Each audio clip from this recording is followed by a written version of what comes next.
Welcome back. 9th annual Razor Reader kicks off in Kamloops tomorrow. Fiona Clare joins us with all of the lovely details. Welcome back to the show. Thank you, Susan. Yeah, this is going to be a big day tomorrow. Basically, what you need to know is if you see somebody dressed in a bright orange shirt and they're approaching you, don't run because they're good people, right? They are. Bright orange shirt or also in their sports jerseys. Sure. So the TRU Wolfpack volleyball, basketball and soccer teams are joining us, as well as the Storm and the Broncos. So they'll be out in their jerseys. So the TRU folk were telling me that they actually have contests to see which team can raise the most money because they win stuff internally at TRU, which is a great motivator for them to collect money. They do. They're our best fundraisers on the day. They really are. They're very enthusiastic.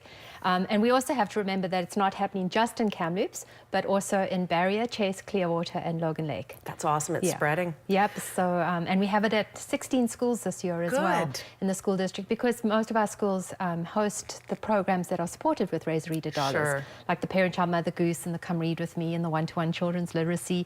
So, you know, it's just that short period of time when parents are dropping off their kids in the morning. There'll be a couple of volunteers out there in their bright orange t-shirts. So really it's just, you know, reminding the community to be prepared tomorrow morning between 7 and 9. You know, put some spare change in your pocket just so that you are ready to give a donation if you wish to support literacy programs in Kamloops and our neighbouring communities. And a special edition of Kamloops this week will be getting handed out.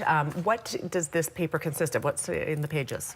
So basically what it is, it's the wrap around the paper, and it's full of stories from all of the communities have submitted a story, and they highlight a local learner within the community. So, for example, in Kamloops, our learner is Hildy, who is a 60-year-old who learned how to read and write with her volunteer tutor. And, you know, some of the ESL program up in Clearwater or in Logan Lake, they're talking about also a 50-something-year-old man who just really learned, he's reading at about a grade 2-3 level now. Again, working with a volunteer tutor. So we often think about, you know, Razor Reader, and we just think about children learning how to read. But there are a lot of adults, 40% of adults in Canada still struggle daily with tasks like understanding interest rates on credit cards or bus schedules and things like that. So, you know, it's a lifelong problem. And this is a true community fundraiser. We have corporate Kamloops and the service clubs and the school districts and our sports teams. You know, we couldn't do it alone. Yeah, that's great.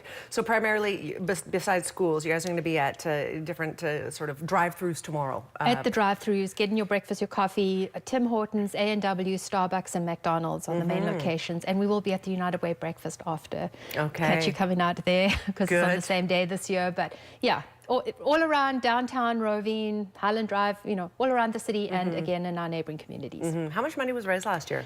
Last year we raised over $60,000 with all of us, with our sponsorships and donations, and we got a matching grant from the government for $45,000. So we were over $110,000 last year, which is the best we've ever done. And all, you know, all our programs really are supported with the Razor Reader dollars. So you know that your dollar is going to make a difference. And you never know until the last minute whether or not the government, is it the government that doubles? The Ministry of Education, they traditionally actually match the funding, and then for the last few years they've given $500,000, which kind of gets, so you get a percentage of matching funding. Yeah, but that really makes a big difference. Oh, of course it does. You know? Yeah. Absolutely. We've got about 45 seconds. What else would you like to mention?